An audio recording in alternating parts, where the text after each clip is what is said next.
Rev up your engines!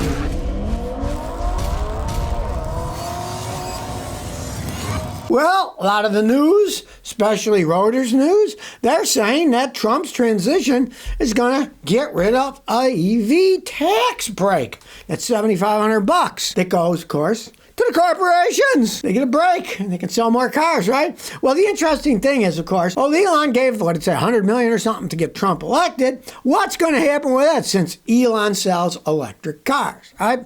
Now, it'll be interesting to see what actually happens. Maybe that will only be for cars not made in the United States. Tesla's the ones he makes over here, right? Maybe they'll, who knows? And Elon himself said it might hurt his sales a little, but it'll destroy the other electric car companies, which of course would be to his advantage. Maybe he'd lose a little bit of money on his sales, but if all his competition went out of business and he's the only one left standing with electric cars, he'll have a monopoly, he'll make even more money that way. So, hey, you never know what's going to come. Things are so complicated and how they all feed back, but let's see what happens. Do they get rid of the $7,500 tax break, which is our taxpayer dollars that the government isn't getting now, going to corporations for making electric cars that people don't want? Or, hey, will they get rid of it? And maybe it'll actually help Elon because it'll destroy his competition. He'll go to business. And he's got so much money, he can prop up his own company if he wants to. Well, GM is recalling 80,000 more vehicles over transmission problems. And you might say, wait a second, I heard this before. Yes, you did. Before, it was for 461,000 other vehicles.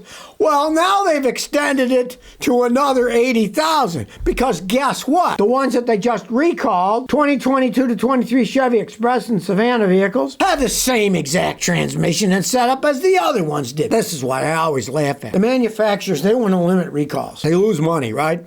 So even though they got the same parts in other cars, they say, no, it's only in these, not the others. But they have the same transmission. So obviously, they're going to have the same freaking problem, right? I've seen that over the years. I've had customers with Hondas. The V6 engines would go bad. And then they'd say, oh, yours isn't covered because that's only for this year Accords, not yours. Even though theirs were the same year car with the same exact engine, but it wasn't an Accord. So they didn't put it in the recall. Well, any fool can see if it's the same part that they use in the engine or transmission in different vehicles, they should have to recall them all. But of course, like I said, they fight it tooth and nail. And as usual, they're trying to fix it with a software update. And then, well, some of them will have to replace actual parts, but that's on a case-by-case basis. Yeah, you try to convince them to fix something where they got to put money into a good luck. They're going to push a button, reprogram it, say it's done, take it away. They won't even road test and things. I know guys that work at those dealerships. When they have recall stuff, most of the time, don't even road test them. They're, okay, it's done, give me the next one, we'll reprogram that. And if it doesn't fix it, then you got to go back and scream at them and try to get them to replace the actual part. All these recall things, the problem is the companies that made the mistake, they're not going to spend much of their time and energy fixing it because that's lost profit to them. So here we go now. Already, they've added more, the same transmission, but in different vehicles. And well, there's 80,000 more on top of the 461,000 that they already have. So take my advice. Don't get involved in all this fiasco. Don't buy a GM vehicle. Well, the race to the bottom in quality control goes on at Stellantis. 206,502 Jeep Grand Cherokee and Dodge Durango SUVs are recalled. Safety concerns again. That the interlock braking system may disable both the ABS and electronic stability control when you really need it, right? It's a horrible company, Stellantis. Their quality control is garbage. They just pump these things out at outrageous prices, and they can't even build them right. And they also said that the same vehicles, you might be able to start them up and park and put them in drive without even having your foot on the brake, which means you could get it in and away you go.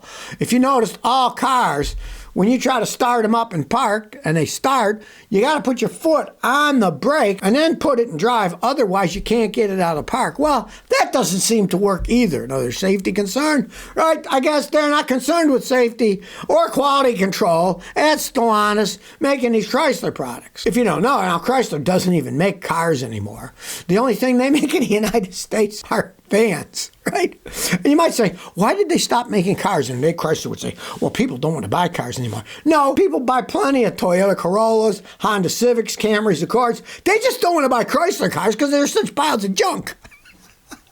So, the SUVs that they're making, they don't even work right. The ABS systems break. The traction control systems go down. And here's the hilarious thing. Stellantis doesn't even have a fix for it yet. Well, we're kind of working on it, but we really don't know how to fix this thing. Wait a second. You're the people who built the stupid things. If you don't know how to fix them, who does, right? This is what happens when a European company, Stellantis, took over Chrysler. It's like you have the inmates running the asylum now.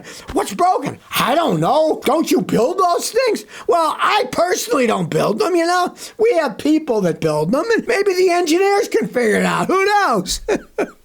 Well, Advance Auto, one of those big discount auto parts stores, is shutting down 500 stores nationally. That is a lot of stores. Now, discount auto parts stores, they got a big problem these days. One is they're not that discount anymore. For example, I checked out batteries at 4 different supposedly discount auto parts stores, right? 4 of them. And then I compared the same price with Walmart batteries. And the Walmart batteries were sometimes as much as 60 to 65% cheaper than the batteries they're selling at the discount auto parts stores. And stuff like oil filters. I buy most of mine from Amazon online ahead of time and store it because it's such a better deal. They're being knocked out like a lot of brick and mortar stores because their prices were up. They often don't have something in stock. They say, well, we can order it and have it, in a couple of days. You can order it from Amazon, sometimes have it that afternoon delivered to your house. So it's no surprise that stores are starting to go out of business. Their profit margin is very low to begin with. After all, they're just middlemen. They don't make anything. They just sell stuff they buy from somebody else. Now, they blame it on, fewer consumers are fixing their own cars. To some extent, it's okay because, they get more complex and people don't know how to do it. But what it really comes down to, if you ask me, and I've been in the business for over 50 years, is people are like, your prices stink. We can get it better somewhere else. The only reason people went there was for better prices. And then they used to say, well, we have quality parts. That other stuff's Chinese junk. Well, all the stuff they're selling now is basically Chinese junk too. So it really doesn't make all that much difference. That used to be their calling card years ago. Well, we sell the quality stuff. Well, they sell the same stuff as everybody else. And they're overpriced for what you get. So it's no surprise that they got to shut down 500 of their stores. Well, Kum Go has gone and went. That's a gas station chain if you've ever seen them. Now, their big mistake was calling it Kum Go, K-U-M and Go. If they would have called it Kum Go, C-O-M-E and Go, no one would really care, right? Because you come and then you go. Would have made more. But they wanted to shorten it to K-U-M, Kum Go, which of course has obscene connotations. Well, they got bought by the Maverick chain, and they said they're going to change all of the stations' names. They're going to take Kum Go away. It's going to be Come and Gone. Away it goes, just because of a couple letters. And of course, Maverick says, this is to unify the experience in our gas stations. No, it's because they got to get rid of this obscene name that they bought. I suppose they'll all say Maverick now. Hey, they should have had a sense of humor, and they just changed them all to Kum Go, C-O-M-E, and then no one would really care. Right? But, hey, they don't have much of a sense of humor, obviously. Well, you might not realize this, but Volkswagen's best seller isn't even a car. It's a sausage. In 1973, Volkswagen started selling their own currywurst. Obviously, sausage with curry in it. They pump out 18,000 of these sausages every day. Now, their best seller is their original parts number 199398500, a currywurst sausage. They started making it in 1973. Now, these sausages aren't being made on the assembly line with the cars. There's a team of butchers that pumps out thousands of pounds of sausages every day. And the interesting thing is it's made for the Volkswagen workers at the Wolfsburg factory. Of course, sausages are a lot smaller than cars, so they make more sausages than they do cars. And hilariously enough, in 2021, trying to be green, Volkswagen stopped making the meat sausages and replaced them with vegetarian instead of pork. Even the German chancellor said that's a horrible idea, and they went back to making the pork sausages. The Germans, they must have their pork sausages. Swine. And strange enough, they also make a ketchup, which they started to sell in the United States, but it all sold out. I guess people liked it. I'm not a big fan of ketchup myself. I'm a mustard man. But be that as may, Volkswagen's biggest seller is sausages, not cars. So if you never want to miss another one of my new car repair videos, remember to ring that bell.